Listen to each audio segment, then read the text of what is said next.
আমি 8 বছর সূর্যের আলো দেখিনি। সময়টা বলতো না, আমি বলতাম দেখেন আমি একটু নামাজটা পড়তে চাই, আমাকে নামাজের সময়টা বল। 8 বছরের অভিজ্ঞতা আমার কাছে মৃত্যুর চেয়ে মনে হতো যে মৃত্যু হলো অত্যন্ত এই কষ্ট থেকে মুক্তি পেত। নিয়ম, যদি আপনি বেশি আইন দেখাতে চান আপনার সাথে আমরা দুর্ব্যবহার করতে বাধ্য হব। তো আমি বুঝলাম যে আমি এখানে আইনের কোনো সুরক্ষা আমি এখানে পাবো না। তারা আমাকে চোখ বেঁধে দিল। এই ছিল আমার 8 বছর অন্ধকারের জীবনের শুরু। আমি 8 বছর সূর্যের আলো দেখিনি। তারা আমাকে যে ছেলে দেখেছিল সেখানে বুঝতে পারতাম না বাইরে কি দিন আর রাত, আমরা কোথায় আছে আমাদের বলতো না, আচ্ছা কি দিন তারিখ বলতো না, সময়টা বলতো না। আমি বলতাম দেখেন আমি একটু নামাজটা পড়তে চাই, আমাকে নামাজের সময়টা বল। বলতে বলা যাবে না, আদেশ। আমার কাছে মনে হতো যে আমাকে জীবন্ত কবর দিয়ে দেওয়া হয়েছে। আমার কাছে মনে হতো যে মৃত্যু এর চেয়ে ভালো। 8 বছরের অভিজ্ঞতা আমার কাছে মৃত্যুর চেয়ে মনে হতো যে মৃত্যু হলো অত্যন্ত এই কষ্ট থেকে মুক্তি পেত। এবং দীর্ঘ 8 বছরে আমি যা দেখেছি যে এটা সুচিন্তিত ভাবে, সুপরিকল্পিত ভাবে, নিয়মতান্ত্রিক ভাবে এই বন্দিশালের বন্দীদেরকে এমন আচরণ করা হতো যেটা মৃত্যুর চেয়েও খারাপ অভিজ্ঞতা দেওয়া হতো। এবং এটা কোনো অ্যাক্সিডেন্ট ছিল না, এটা কোনো একজনের সাথে হয়েছে ব্যাপারটা এরকম নয়। সুচিন্তিত এবং সুপরিকল্পিত এবং সর্বোচ্চ জায়গা থেকে মনিটর করা একটি প্রক্রিয়ার নাম ছিল এই বন্দি আয়নাঘর। আরমান আপনাকে কিছু বলেছিল যে কেন গ্রেফতার করে নিয়ে গেল, কেন ওখানে রাখলো? আমি বারবার তাদেরকে জিজ্ঞেস করতাম। প্রথম যখন নিয়ে গেল আমি অপেক্ষা করলাম যখন আমাকে জিজ্ঞেস করবে। সেই ঘন্টা পেরে দিন হলো, দিন পেরে সপ্তাহ হলো, সপ্তাহ পেরে মাস হলো। আমি যখনই খাবার দিতে আসছে বারবার জিজ্ঞেস করতাম যে আমার আনছেন কেন। তখন বলতো যে বড় স্যারদের জিজ্ঞেস করবেন। মাস পেরিয়ে 1 মাস, 2 মাস, 3 মাস হয়ে গেল, কেউ কোনো কথা বলছে না। তখন আমি বারবার বলতাম যে যখনই গলার স্বরে মনে হতো যে কেউ সিনিয়র করে কেউ এসছে, যে আমাকে কেন আনাচ্ছে, আমার বিরুদ্ধে অভিযোগটা কি, অন্তত আমাকে আত্মপক্ষ সমর্থন করার সুযোগটা দাও। বলতো যে সর্বোচ্চ জায়গার আদেশ সব থেকে আনা হয়েছে। এটাই ছিল তাদের উত্তর। আমি বলতাম আমাকে বুঝলাম ছাড়বেন না, চেষ্টা ঘুরিয়ে দেন যেন 5 ওয়াক্ত নামাজটা পড়তে পড়তে দেওয়া যাবে না, আদেশ নাই, আদেশ দেওয়া যাবে না। আমরা জানি যে সেই সময়টাতেই কিন্তু আপনার বাবাকে গ্রেফতার করা হয়েছে, কারাবন্দী ছিলেন, প্রশ্নবিদ্ধ বিচারের মধ্যে দিয়ে তাকে ফাঁসি দেওয়া হয়েছে। তো তারা তো এই কাজটা করেছে, আপনি বাইরে থাকলে তাদের জন্য কি সমস্যা হতো? আর তারা যেটা করতে চেয়েছে তাদের রাজনৈতিক উদ্দেশ্য সাধনের জন্য কাজটা তো করেছে। আপনার কি মনে হয় যে আপনি কারোর সাথে যোগাযোগ করতেন, নেটওয়ার্কিং করতেন আন্তর্জাতিক ভাবে, এইসব কোনো কারণ হতে পারে? এখন আমি যেটা করার চেষ্টা করেছিলাম যে এই আইনি প্রক্রিয়াটা যে কি পরিমাণ ত্রুটিপূর্ণ এবং এই যে প্রক্রিয়াটা এই বিচারটা পরিচালনা হচ্ছে তা পূর্ব নির্ধারিত এবং আইনের বিধান, সাক্ষ্য আইনের যে বিধান কোনোটাই মানা হচ্ছিল না। এবং সর্বশেষ সারা দুনিয়া দেখেছে যে আমার পিতার বিচারের সময় 2 জন মিনিস্টার পাবলিকলি প্রধান বিচারপতিকে হয়রানিমূলক কথা বলেছে। একজন অবসরপ্রাপ্ত বিচারপতি আমাদের মামলা পরিচালনা করে রাজি হয়েছিলেন, তাকে এমন পরিস্থিতি সৃষ্টি করা হয়েছিল যে তিনি মামলা থেকে নিজে গুটিয়ে নিতে বাধ্য হয়েছেন। আমি চেষ্টা করেছি যতটুকু আমার সাধ্য ছিল এই যে অন্যায়গুলো হচ্ছে এটা যেন সবাই জানতে পারে সেটা ব্যবস্থা করার আমি চেষ্টা করেছি। আমি সোশ্যাল মিডিয়াতে আমি রেগুলার পোস্ট করতাম এবং আমি যেখানে আমার পরিচিতি ছিল সেখানে আমি জানানোর চেষ্টা করেছি যে কি হচ্ছে আমাদের সাথে। ফ্যাসিবাদের সবচেয়ে বড় শত্রু হচ্ছে সত্য। তারা ভয় পায় সত্য বেরিয়ে যাওয়ার। হয়তো আমি সত্য কথা বলছিলাম এবং তারা চাইনি এই সত্যি বেরো। আমি যা করছিলাম তারা যা করতে চেষ্টা ছিল সেটার প্রতি একটা বাধা ছিল। সেটা এই বাধা দূর করার জন্য তারা আমার পিতার ফাঁসির 13 দিন আগে আমাকে, দীর্ঘদিন বন্দী ছিলাম, জানতেও পারিনি আমার পিতার কি হয়েছে, জানতে পারিনি আমার পিতা কি বেঁচে আছেন না নাই। এভাবে কাটে আমার।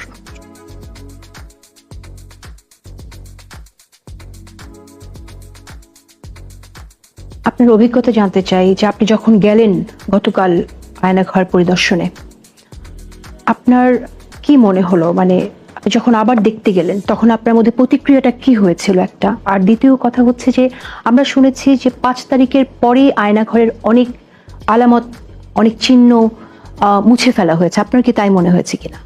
প্রথমত আমি এক্সাক্ট আমার লোকেশন আমি নিজে বলতে পারিনি। যখন গুম কমিশন স্থাপন করা হয় এবং সেখানে অভিযোগ দায়েরের সুযোগ দেওয়া হয় তখন আমি আমার অভিযোগ দায়ের করি। তখন গুম কমিশন থেকে আমার সাথে যোগাযোগ করা হয় এবং তারা আমার যতটুকু মনে পড়ে স্মৃতিশক্তি যা আছে, আমাকে যা ভিতরে কি কি শুনেছি, কি কি আমার মনে হয়েছে, তারা আমার কাছে নিয়ে তখন তারা আমাকে তাদের ফাইন্ডিং এর একটা কনক্লুশন আমাকে দিয়েছেন যে আমি মোস্ট প্রবাবলি এই লোকেশনে ছিলাম। তারপর তারা আমাকে যেটা করেছেন যে আমাকে সেখানে লোকেশনের বেশ কিছু ছবি আমার কাছে পাঠিয়েছেন। আমি তখন চিকিৎসার জন্য দেশে বাইরে ছিলাম, কিন্তু আমি বারবার বলছিলাম যে আমার সেলটা যে ছবি দিচ্ছেন এর সাথে একটু ভিন্ন, মিলছে না। তখন তারা অনেক ছবির মধ্যে শুধু একটা জিনিস আমি চিন্তা করতে, আমি যখন চোখ বেঁধে আমাকে বিভিন্ন সময় সেল থেকে বের করতো, বের হয়ে আমি ডান দিকে আমাকে টার্ন নিতাম, নিয়ে আমি 5টা সিঁড়ি পেতাম। আমি বারবার বলতাম যেটা আমার মনে আছে, 5টা সিঁড়ি উঠতাম, আবার নামানোর সময় 5টা সিঁড়ি নেমে সেলে ঢুকতাম। কিন্তু কোনো মতেই তারা এই সিঁড়িটা তারা খুঁজে পেয়েছেন। এবং আমি বলতাম যে আমি আওয়াজ শুনছি, ট্রেনের আওয়াজ শুনছি, প্লেন ল্যান্ডিং আওয়াজ শুনতে পারতাম শীতকালে। তার ওখানে গরমকালে একটা এক্সস্ট ফ্যান চালাতো, যেটা বাইরের সাউন্ড যাতে আমরা বুঝতে না পারি, বাইরের সাউন্ডকে ঢেকে ঢেকে দেওয়ার জন্য খুব লাউড একটা এক্সস্ট ফ্যান চালাতো। শীতকালে আমাদের কষ্ট তাদের কোনো বিষয় ছিল না। তারা শীতকালে সে তারা যে প্রহরী ছিল তাদের কষ্ট হতো, তখন তারা ওই এক্সস্ট ফ্যানটি বন্ধ করতে বাধ্য হতো আর কি। ওই এক্সস্ট ফ্যান বন্ধ হলে আমরা এখানে আওয়াজ শুনতে পারতাম। সেই সব ক্লু দিয়ে তখন তারা লোকেশনটা আইডেন্টিফাই করেছে এখানে। কিন্তু আমি যে সেলে ছিলাম, যখন আমি ওখানে খাওয়ার সময় হোক, আমাকে যে গোসল করার জন্য এখানে তো যে করেছে, সেগুলো মিল ছিল না, কোনোখানে সেটার অস্তিত্ব পাওয়া যাচ্ছিল না। পরে যেটা আবিষ্কার করা হলো, গুম কমিশনের আমি বলবো যে নির্ভীক সদস্যবৃন্দ নিরলসভাবে এখানে তদন্ত চালিয়ে যেটা আবিষ্কার করেছেন যে সেই সেলগুলোর দরজা ভেঙে দেয়াল তুলে দেওয়া হয়েছিল। দেয়াল তুলে রং করে এমনভাবে দেওয়া হয়েছিল যেগুলো অস্তিত্বই বিলীন করে দেওয়া হয়েছে, এবং যেসব সেলগুলো এমনভাবে ছিল যে ভেঙে ফেলা সম্ভব, সেগুলো ভেঙে ফেলা হয়েছিল। এবং এটাকে প্রমাণ বিনষ্ট করার সর্বোচ্চ চেষ্টা তারা করেছিল। কিন্তু আমি বারবার বলেছি যে সিঁড়িতে নেমে বামে গেলে আমার সেল। পরে তারা আইনি প্রক্রিয়ার মাধ্যমে সেই আমার নির্দেশ যেই জায়গাটা আমি বলেছি যে আমার সেল হতে পারে বলে আমার মনে হয়, তারা সেই দেয়ালটা ভাঙেন এবং দেখতে পান যে সেখানে ভিতরে একটা সেল রয়েছে, এবং আমি যে বিবরণ দিয়েছি সেটার সাথে মিলে যায়, এবং এভাবেই সেই সেলটা উদ্ধার হয়। প্রথমত আমি অবাক হয়েছি যে কি পরিমাণ দুর্বৃত্তায়ন হয়েছে, যে তারা তাদের অপরাধ ঢাকার জন্য কোন পর্যায়ে গিয়েছে। এর অর্থ আমরা যে আয়নাঘর দেখলাম এটা আসলে রিয়েল আয়নাঘর না, এটার অনেক ভাঙচুর করে ইমপ্রুভ করা হয়েছে। এটা ডিটেইল আমাদের কমিশনের সম্মানিত সদস্য রয়েছেন, যারা সকল হাজার প্রতিকূলতার মধ্যে নির্ভীকভাবে কাজ করে যাচ্ছে। আমি তাদেরকে ধন্যবাদ জানাতে চাই। তারা আমাদের ভিকটিমদের সাথে নিরলসভাবে যোগাযোগ করেছেন। বিশেষ করে আমি অনেক দূরে ছিলাম, দেশে বাইরে ছিলাম, টাইম জোন আমার যখন দিন তাদের তখন রাত, তারা সেই সব উপেক্ষা করে আমাদের সাথে যোগাযোগ করেছেন, এবং তারা আবিষ্কার করতে পেরেছেন যে যত যাই করুক সত্য গোপন থাকে না। তারা চেষ্টা করেছে, কিন্তু বেরিয়ে আসছে। 8 বছর তো দীর্ঘ সময়। 8 বছর আপনি ওখানে কি করতেন? ছোট্ট জায়গাটার ভিতরে কিভাবে দিনের পর দিন পার করতেন? অতি অসহ্য মনে হতো যে মৃত্যু হচ্ছে ভালো। কিন্তু আমি নিজেকে একজন আধ্যাত্মিক বিশেষ মানুষ মনে করি। আমি যখন বুঝতে পারলাম যে আমি অপহরণের শিকার হয়েছে, হয়তো আমি এখান থেকে জীবিত বেরোতে পারবো না, তখন আমি নিজেকে বলতাম দুনিয়াটা যখন চলে গেল, যতটুকু সম্ভব আমি আমার পরকালের অ্যাকাউন্টটা যেন ভারী করে যেতে পারি। আমি চেষ্টা করেছি যতটুকু সম্ভব ইবাদত বন্দেগীর মধ্যে সময় কাটানোর জন্য। বারবার তাদেরকে আকুল আবেদন করতাম যে একটা ঘড়ি দেন, যাতে নামাজটা পড়তে পারি সময় মতো। আর যদি কিছু না দেন, কথা বলি মনে হয় যে আপনারা মুসলমান, আমি মুসলমান, একটা ক্রসশিপ দেন, আল্লাহকে যদি ডাকতে পারে দেওয়া যাবে না আদেশ। যদি রাখতে চান তাহলে রাখার আমি বলতাম হতাশ হয়ে, যে রাখতে চান রাখার উপকরণ দেন, আর নাইলে মেরে ফেলেন। এভাবে রাখা, বেঁচে থাকা আমাদের যে মৃত্যুর চেয়ে কষ্ট। আমি বলতে পারি যে একমাত্র আমার আধ্যাত্মিক বিশ্বাসই আমাকে বাঁচিয়ে রেখেছে। যখন বের হলেন তখন কি মনে হলো? প্রথমে যখন আমাকে বের করছে তখন আমি তাহাজ্জুদ নামাজ পড়ছিলাম, অনুমান করে যে শেষ রাতে হতে পারে। ওই সময়টা নর্মালি যারা প্রহরী তারা ঘুমায় এবং নর্মালি আমাদেরকে বিরক্ত করে না। আমার সময় নামাজ পড়ছিলাম, আমার সময় 10-12 জন আমার সেল ঢুকে গেল। ঢুকে আমাকে বললো, কড়া কণ্ঠে বললো যে নামাজ শেষ করেন তাদের। নর্মালি এটা তারা করে না, করতো না আগে। আমি তাড়াতাড়ি নামাজ শেষ করলাম। তারা আমাকে চোখ বাঁধতো যে জিনিসটা দিয়ে, সেটা ছিল সোয়েট রেজিস্ট্যান্ট ফ্যাব্রিক টাইপের এক ধরনের, যেটা ইউজুয়ালি সিকিউরিটি ফোর্সের ইউনিফর্মে ব্যবহার করা হয়। সেটা খুলে তারা আমাকে গামছা দিয়ে চোখ বাঁধলো, গামছা দিয়ে হাত বাঁধলো, বের করে তারা আমাকে বের করে নিয়ে চলে গেল। আমি তো আসলে বুঝতে পারিনি যে বাইরে বিপ্লব ঘটে গেছে। আমি মনে করলাম ওরা মনে হয় আমাকে মেরে ফেলবে। মনে মনে দোয়া করছিলাম যে আমার জন্য মৃত্যুটা সহজ হয়। আর আমাকে গাড়িতে নিয়ে গাড়ির ফ্লোরে শোয়া ফেললো, আমার উপরে দুজন বসলো, আমার গাড়ির উপর বসে গাড়ি চলা শুরু। চলতে চলতে চলতে চলতে শেষ মুহূর্তে একটা জায়গায় যে তারা আমাকে জিজ্ঞেস করলো, গাড়ি থেমে গেলো, আমাকে বসানো হলো, জিজ্ঞেস করলো আমরা কারা। আমি বললাম, আমি অস্বীকার করলাম, কারণ আমি তো স্বীকার করার সুযোগ নাই। তারা বললো যে আপনি দিন কোথায় ছিলেন। আমি বললাম আমার জানা নেই। তখন একটা কথা বললো আমার, যেটা আমার মুখে ধাক্কা লাগলো, বললো সবাইকে এটাই বলবেন। তখন আমার কাছে মনে হলো মনে হয় আমাকে মারবে না, কারণ মারলে তো এই কথা বলা প্রশ্ন আসে না।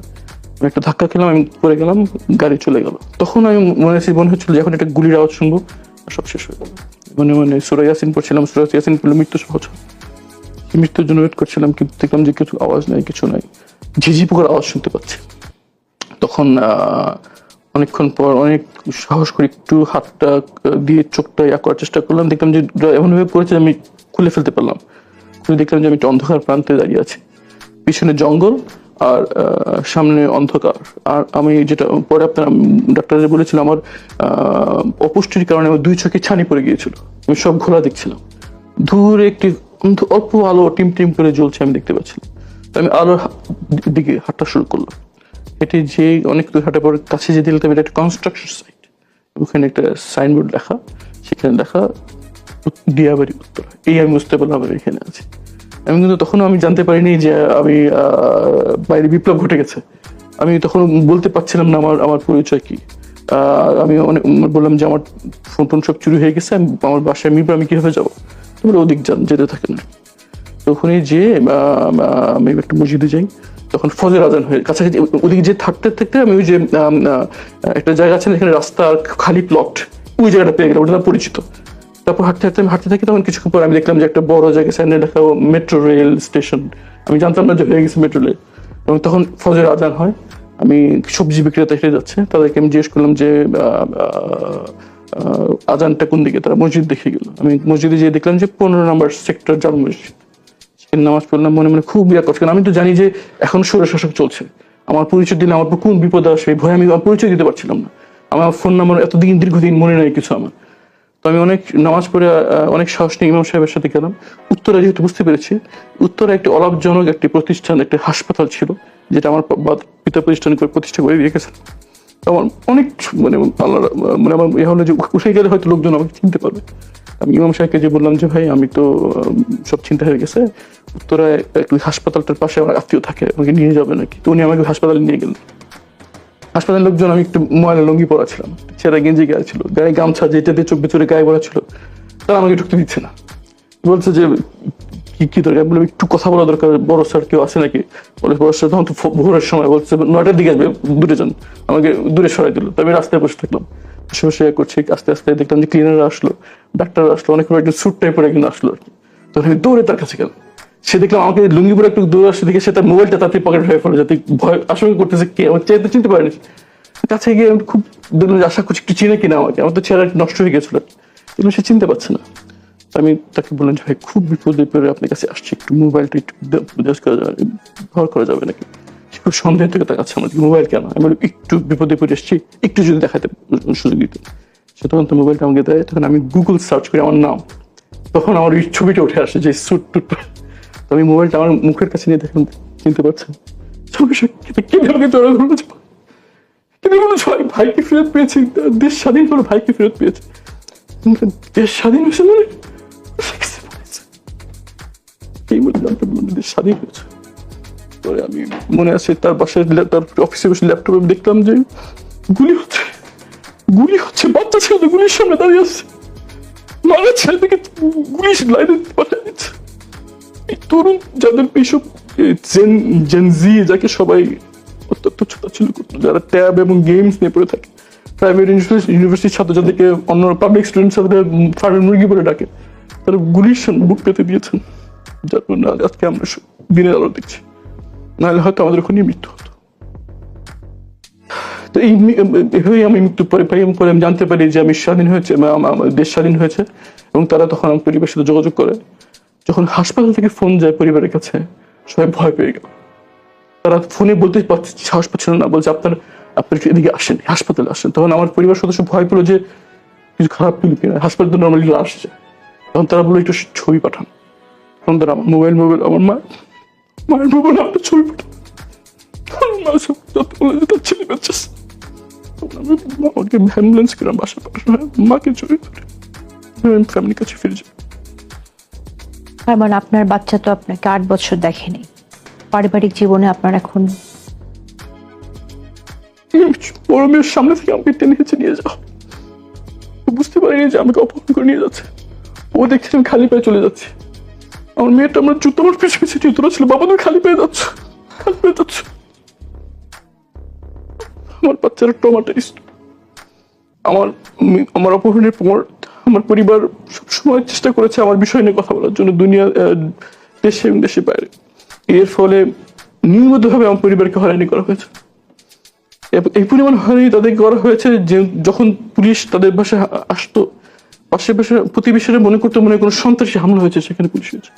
আপনারা সবাই জানেন যে যখন টিউলিপ সিদ্দিকীকে প্রশ্ন করে আমার ব্যাপারে, তখন এই পরিমাণ পুলিশ আমার বাসায় এসেছিল, আশেপাশে সব লোকজন বলেছে যে আমার মনে করছে এখানে মনে কোনো জঙ্গি ধরা পড়েছে, এই জন্য এই পরিবর্তন আসছিল। তাদের হয়রানির ফলে আমাদের প্রত্যেক সম্পত্তি থেকে আমাদেরকে পালিয়ে যেতে হয় এবং তারা অন্যত্র থাকতে বাধ্য হয়। আমি, আমার পরিবার, আমার সন্তানরা সবাই ট্রমাটাইজড। আমার বাচ্চারা স্কুলে গার্ড থেকে ভয় পায়, আমার মেয়েরা ঘুমিয়ে কেঁদে উঠে যে বাবাকে নিয়ে গেছে, এখন মাকেও নিয়ে যাবে, আমরা এতিম ঘরে থাকি। এই দুঃসব আমার বাচ্চারা, এটি শুধু একটি না, এই গুম, এই আয়নাঘর, এই এনফোর্সড ডিসঅ্যাপিয়ারেন্স শুধু একটি জীবন না, এটি শত শত জীবনের কান্নার কথা।